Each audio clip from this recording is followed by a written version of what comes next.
کوئی شخص یقین کے ساتھ نہیں کہہ سکتا کہ اب حالات کا کیا رخ ہوگا، اس لیے کہ ظاہر بات ہے قرآن مجید میں مستقبل کے بارے میں خود حضور سے کہلوایا گیا، وَإِنْ أَدْرِي أَقَرِيبٌ أَمْ بَعِيدٌ مَا تُوعَدُونَ۔ لوگوں مجھے معلوم نہیں ہے کہ جس بات کی تمہیں خبر دی جا رہی ہے وہ قریب آ چکا ہے یا دور ہے۔ وَإِنْ أَدْرِي لَعَلَّهُ فِتْنَةٌ لَكُمْ وَمَتَاعٌ إِلَىٰ حِينٍ، اور میں نہیں جانتا، ہو سکتا ہے اللہ کچھ اور مہلت دے دے تمہیں، اور کچھ اور آزمائش جو ہے اس کے لیے تمہارے لیے کوئی اور مہلت عطا فرما دے، ہو سکتا ہے۔ تو میں بھی کسی دعوے سے نہیں کہہ رہا، لیکن دو امکانات ہیں۔ امکان نمبر ایک کیا ہے؟ ابھی عالم اسلام کا ایک سالڈ بلاک ہے جو یہودی ورلڈ آرڈر کی نگاہوں میں کھٹک رہا ہے۔ میں کھٹکتا ہوں دل یزداں میں کانٹے کی طرح۔ اگرچہ ان کی اسٹریٹجی کیا ہے، ایک ایک کر کے ان کے حصے بکھرے کر کے تیا پانچا کرو۔ ابھی وہ بلاک کون سا ہے؟ ایران ہے، افغانستان ہے، پاکستان ہے، اور روسی ترکستان سے آزاد ہونے والی جو ریاستیں ہیں، یہ ایک سالڈ بلاک۔ یہ عجمی مسلمان عربی نہیں، عربی گئے، یہ نوٹ کر لیجئے، اس لیے کہ عربوں کو اللہ نے فضیلت دی تھی، محمد ان میں سے تھے صلی اللہ علیہ وسلم، یہ رتبہ بلند ملا جن کو مل گیا۔ لیکن ساتھ ہی اللہ نے دھمکی بھی دے دی تھی سورہ محمد میں، ان تتولوا یستبدل قوما غیرکم، اگر تم پیٹھ دکھا دو گے اس مشن کو جو ہم نے تمہارے حوالے کیا ہے، تمہیں ہٹائیں گے، کسی اور کو لے آئیں گے۔ اور یہ بات ہو چکی ہے 13ویں صدی عیسوی میں، 1258 میں جب سقوط بغداد ہوا ہے، عربوں کے ہاتھ سے عالم اسلام کی قیادت چھین لی گئی، معزول کر دیے۔ اس کے بعد قیادت کن کے ہاتھوں میں آئی؟ ترکوں کے ہاتھ میں۔ ترکان تیموری ہندوستان میں، ترکان صفوی ایران میں، ترکان سلجوقی مڈل ایسٹ میں، اور ترکان عثمانی کا تو کہنا ہی کیا ہے، وہ ایشیا مائنر سے چل کر آپ کو معلوم ہے کہ مشرقی یورپ کا کتنا بڑا علاقہ، دی گریٹ آٹومان امپائر اس صدی کے آغاز تک قائم تھی۔ اس صدی میں عجیب عجیب معجزے ہوئے ہیں۔ گریٹ آٹومان امپائر جو 3 بر اعظموں پر محیط، نام و نشان ختم۔ The great U S S R, نام و نشان ختم۔ اب تو روس صاحب ایک ملک کی حیثیت سے رہ گئے۔ یہ اس صدی میں دو اور وقت نہیں ہے میں اور آپ کو کیا بتاؤں، اس صدی میں تو بڑے بڑے عجیب عجوبے ہوئے ہیں، بڑی بڑی 2 عظیم جنگیں ہو چکی ہیں، تیسری جو ہے سر پر کھڑی ہے، دور نہیں ہے، جس کو حدیث میں کہا گیا ہے الملحمۃ العظمی، تاریخ انسانی کی عظیم ترین جنگ، اور وہی صلیبی جنگ جس کا آغاز بوسنیا سے ہو چکا ہے۔ بہرحال اس وقت جو میں کہہ رہا تھا، ورنہ میرے پاس تو یعنی یہ کہ درد دل کہنے کے لیے وقت نہیں ہے، مجھے اپنی بات کو محدود کرنا پڑ رہا ہے، لیکن میں اب آ رہا ہوں اصل موضوع کی طرف، کہ ایک امکان تو یہ ہے کہ اس بلاک میں اسلام کا احیاء ہو، اور اس کے لیے کچھ نویدیں بھی موجود ہیں احادیث نبویہ میں۔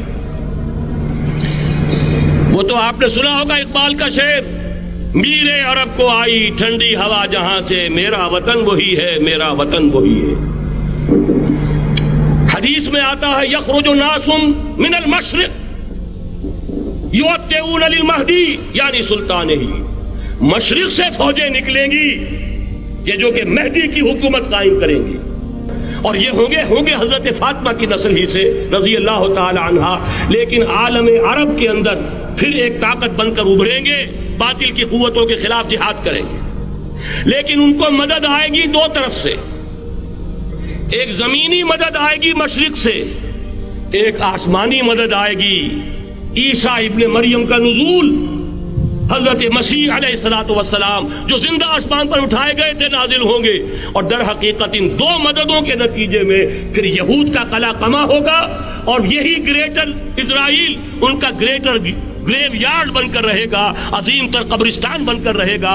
اس کی بڑی واضح حدیثیں موجود ہیں، اس کی بڑی تفصیلی خبریں موجود ہیں، یہ احادیث کی کتب کے اندر، بدقسمتی سے ہماری اس کی طرف توجہ نہیں۔ ایک تو یہ ہو سکتا ہے، اسی طریقے سے ایک اور حدیث ہے، یخرج من خراسان رایات سود، اور یہ مسلم شریف کی روایت ہے، نوٹ کیجئے گا، نہیں ترمذی شریف کی روایت ہے، یخرج من خراسان رایات سود لا يردها شيء حتى تنصب بإيلیا، اور خراسان حضور کے زمانے میں آج کے افغانستان کا نام تھا، جتنا خون یہاں پر خلوص کے ساتھ دیا گیا ہے اس کی مقدار بھی کم نہیں ہے. یہاں سے خیر برآمد ہوگا. اور دوسری بات اپنے بارے میں نوٹ کر لیجئے, یہ پاکستان, بچا کھچا Pakistan, what remains of Pakistan, یہ اصل میں ہے کیا؟ مولانا بہت خوبصورت انداز میں فرما رہے تھے, یہ 313 نہیں تھے, اسلام تھا.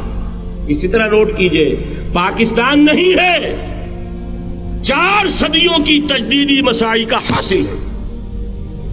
آپ نے کبھی نوٹ کیا ختم نبوت کے بعد اب سب سے اونچا منصب کس کا ہے؟ مجددین. سنن ابی داؤد کی روایت, ان اللہ یبعث فی ہذہ الامہ علی راس کل 100 عام من یجدد لها دینها. اور نوٹ کیجئے کوئی بات ہے, 1000 برس تک سارے مجدد عالم عرب میں پیدا ہوئے. جیسے ہی دوسرا 1000 سال شروع ہوا, الف ثانی کا مجدد اعظم شیخ احمد سرہندی کہاں تھا؟ صنم خانہ ہند میں. حاضر ہوا میں شیخ مجدد کی لحد پر, وہ خاک کے ہے زیر فلک مطلع انوار, گردن نہ جھکی جس کی جہانگیر کے آگے, جس کے نفس گرم سے ہے گرمی اعراض. وہ پھر 12ویں صدی کا مجدد اعظم امام الہند شاہ ولی اللہ دہلوی, 13ویں صدی کا مجدد اعظم سید احمد بریلوی, اس کے خون کا امین اور اس کے ساتھ کے شہداء کے خون کا امین, ان کے جسموں کا امین. آپ کا خطہ ہزارہ, آپ کا خطہ سوات, اس میں ان کی جانیں ہیں جو دی گئی ہیں.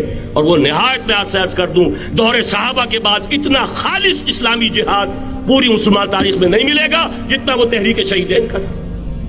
14ویں صدی ہجری میں شیخ الہند جیسا مجاہد اعظم کہ انگریز نے گرفتار کر کے قید بھی کیا ہے, تو کہاں ہندوستان میں نہیں, کہاں جزیرہ سائرس, کیا نام تھا,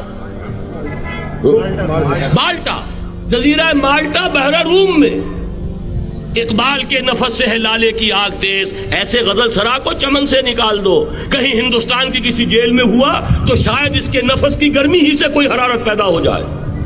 اور اسی صدی میں 14ویں صدی ہجری میں اقبال جیسا مفکر, اسی 14ویں صدی ہجری میں مودودی جیسا مصنف, اسی 14ویں صدی ہجری میں مولانا الیاس جیسا مبلغ رحمہم اللہ, عظیم شخصیتیں. آج پورے عالم اسلام میں آپ کو تبلیغی دوست ملیں گے.